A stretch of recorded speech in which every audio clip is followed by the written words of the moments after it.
So let's talk a little bit about cookware. What do we see on the photo? It looks suspiciously like a pen,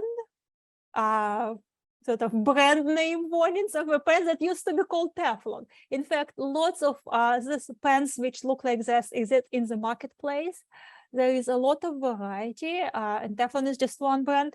And the reason that really for the last 15 plus years, there so much focus came to the cookware in particular, is that basically the kind of non-stick surfaces that I think they became kind of common in kitchens in the United States, maybe 70s or 80s.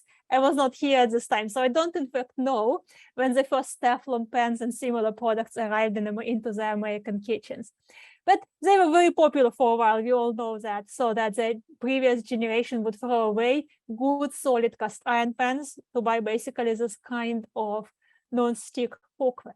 And then what researchers have found, and we really started discovering this all in like early 2000s, 2001, 2005, in that time period, is, well, first problem is that that type of cookware, if overheated, an experience that happens in the kitchen all the time, basically kind of like volatilizes, basically gets off the surface of the pan and into the air, that for anybody who already has a respiratory problem or for a small bird, that it actually can have very severe respiratory impact.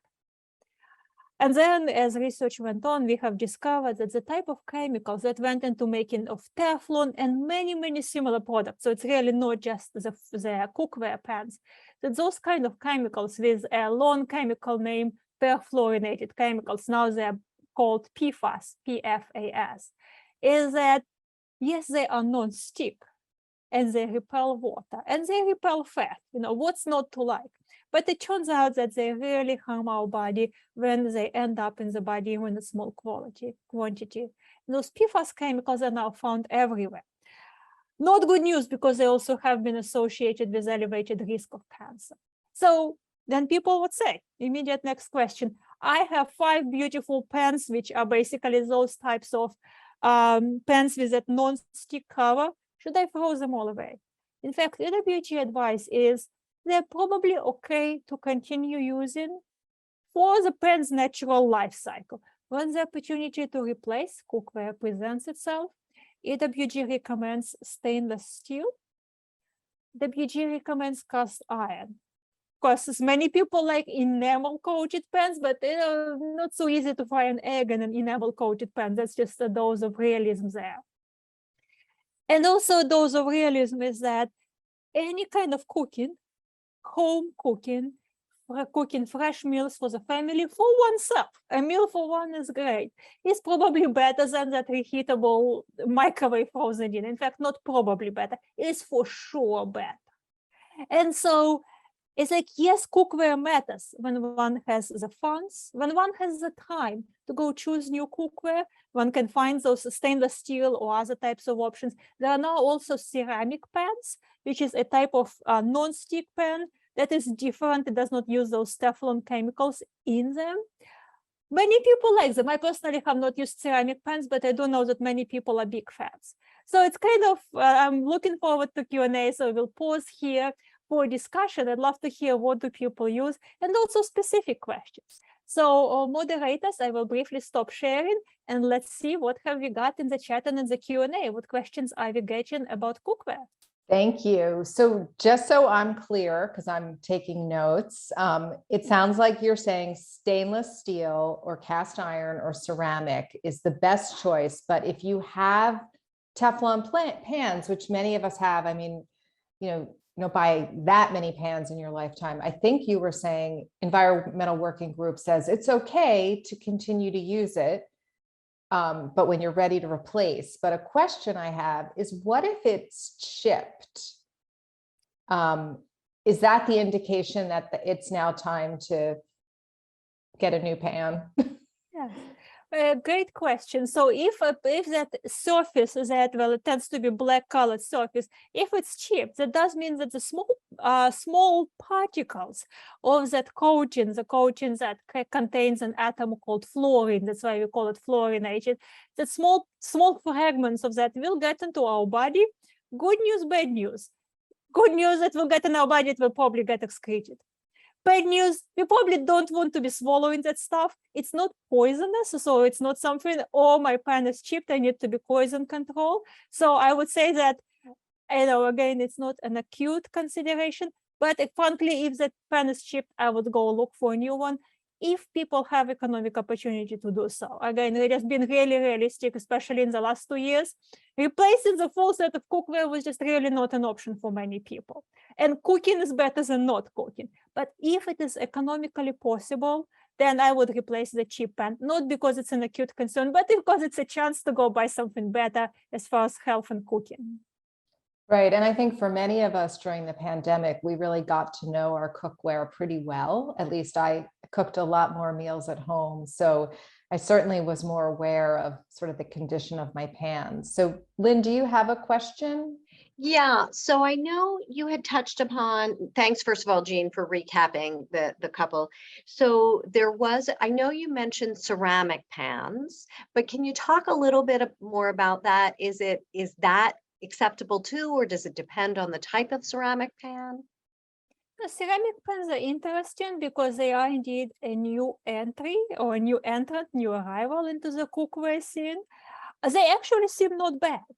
So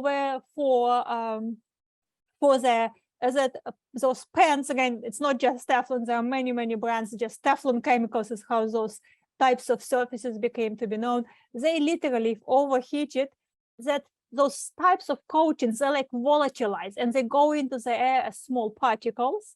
And so that's very bad for the respiratory system. In its silicone coating, of course, silica is what sand is made of, does not have this problem. But, and I actually just saw it in the chat, I think somebody put it in, we don't want to be overheating anything in the kitchen. I will admit I have overheated pans, not a Teflon pan, I don't own one, I own cast iron, but it happens. And so still kind of, just is to share my own tip, I started setting up a timer on my cell phone. Lest I walk away, I turn the pan on, in 30 seconds, the time on my phone it should ring. So coming up with kind of life hacks that work for one, so as to avoiding overheating and avoiding smoking. If there's a family life going on, a small baby, a child, a dog, very easy to get distracted. But any pan, that basically silicone coated pan, cast iron, stainless steel, avoiding overheating and smoke in the kitchen is still really good for everybody. Got it. Okay. And so what about using aluminum foil pans? I think a lot of times on the holidays, we'll kind of get those pans made out of aluminum foil. So one, is that okay? And then also, what about utensils you use for cooking? Because many of those are coated as well. Absolutely. Great question. So indeed, aluminum has been raising questions in a long time because there has been concerns based on, I would say, studies that deserve consideration. That's how I would describe it, about potential, well, what if aluminum could migrate into the food, into the body. There has been a concern about, for example, aluminum in deodorants, also used in the body, and a concern that aluminum, if ingested in large quantities, that it can have neurotoxic effects. I have not seen studies which have linked aluminum cookware pans, which are used for a relatively short period of time. Usually, very often, not always, but very often, it's a single use for like a large social eating event. I have not seen studies which have raised concerns about that type of aluminum cookware. A large pot of lasagna for a potluck for 20. Once upon a time, before COVID, we all had potlucks for 20. So I have not seen concerns raised about that. And there I also go back to is that the communal share in the food is such a psychologically positive experience for all people, whether they have had a meeting with a cancer or not. So I'm a fan of cooking. And then cookware, the service containers, I can say stainless steel and wood are great. Now we see a lot of also silicone serving spoons. I have not seen concerns about them. Very often there's so much great innovation happening in the consumer product market. That is a good thing. The not so good thing is that very often that innovation is ahead of government agencies' ability to assess the safety of the products which have just now been introduced on the market. So I can say that I'm personally a fan of stainless steel serving spoons because, well, they have been with us humans for a long time and nobody has seen that they are negative. I am not a fan of plastic serving containers, same as many scientists do very much recommend to avoid reheating food in microwave in a plastic container. Reheating food is a reality for all of us people who work for a living, but it's best to reheat in glass, if possible, in a ceramic plate, not in a plastic container, even if that was a storage container. And I personally recommend against plastic utensils because what happens is that basically small molecules from that plastic container or the serving utensil can and will migrate into the food.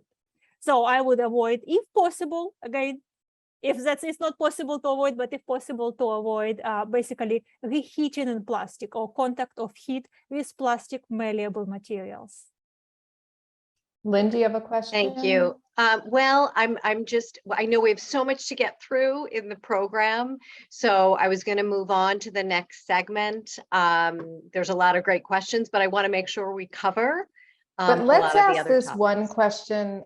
I love that Lynn's the timekeeper because I think this might be popular, but I think that everyone wants you to clarify, is enamel cast iron okay, like the very popular Le Creuset pans that many people have? Now, I would love to give a scientist question. I have not seen any studies which have raised concerns about pans. Specifically that enamel cast iron, of course, very fashionable in high profile kitchens. I have not seen any studies which said that it is a problem, unlike that Teflon, that fluorine substance coated pans for which there are many studies. And in this case, absence of bad news is good news. Great. And then, because I know I've done this, we should not, if we are going to store food in plastic, which probably we shouldn't do, we should not be putting our plastic in the dishwasher, right? That's a great question. It sort of depends because, again, there is a reality. Does one have time to wash everything by hand? Indeed, based on the actually fairly extensive research about how various types of plasticizers and basically plastic additives do migrate from the plastic container into food. Researchers have started recommended to look for other containers. Glass has become popular, but many parents would know having a lot of glass containers around small children can be tricky. So again, sometimes plastic for storage is just a dose of realism that is a more practical option. However, even if one uses that for storage, it's really best not to microwave. It's to transfer from perhaps a plastic container that was in the refrigerator into a ceramic bowl, into a glass container, and then go into the microwave. Okay, so I think we got that. I think it's okay to eat on plastic, but don't heat up your food. If you have to store it in the refrigerator, that's okay. But if you can avoid it, glass or ceramic is better.